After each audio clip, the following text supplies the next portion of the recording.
Suivez un instant. Dans Matthieu chapitre 11, le verset 28, Jésus dit, « Venez à moi, vous tous qui êtes fatigués et chargés, je vous donnerai du repos. » Je vais évoquer ce sujet dans deux volets.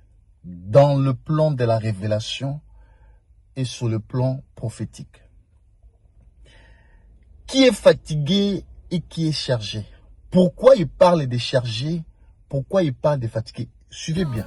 Jésus ne dit pas « Venez à moi, vous tous qui êtes chargés et fatigués ». Non. Plutôt, venez à moi, vous tous qui êtes d'abord fatigués, ensuite chargés.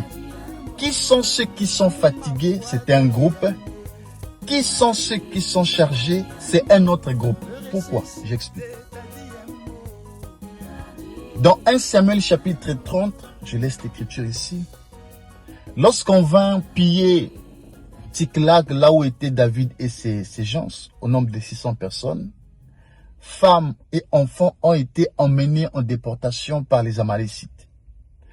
David, qu'est-ce qu'il fait? Il rassembla 600 personnes alors pour aller à leur poursuite, récupérer le butin, les biens, femmes et enfants. Pendant la marche, 200 personnes sont restées autour du torrent et 400 personnes ont poursuivi la marche avec lui.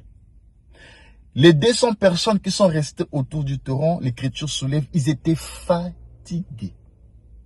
Dans la marche où nous sommes engagés avec Jésus, tous n'iront pas au ciel, tous ne rentreront pas dans la tente de Sarah. Quand je parle de la tente de Sarah, je parle du ciel. Parce que Rebecca, lorsqu'elle a été prise, l'objectif final, la destination finale, c'était rentrer dans la tente de l'homme, la tente d'Isaac. Donc, dans la marche dans laquelle nous sommes engagés, tous ne rentreront pas dans la tente de Sarah, tous n'iront pas au ciel. Certains vont être fatigués, certains vont s'arrêter, parce que les 200 personnes fatiguées, ils se sont arrêtés, c'est les vierges folles. Mais les 400 personnes qui ont continué la marche, c'est l'épouse de Jésus.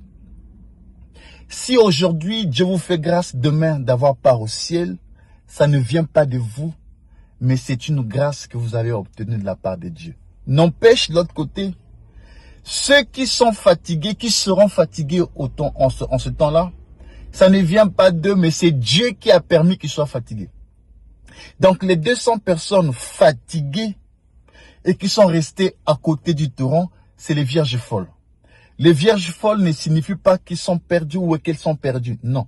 Elles ont le Saint-Esprit, c'est pourquoi elles étaient à côté du torrent. Ésaïe nous dit,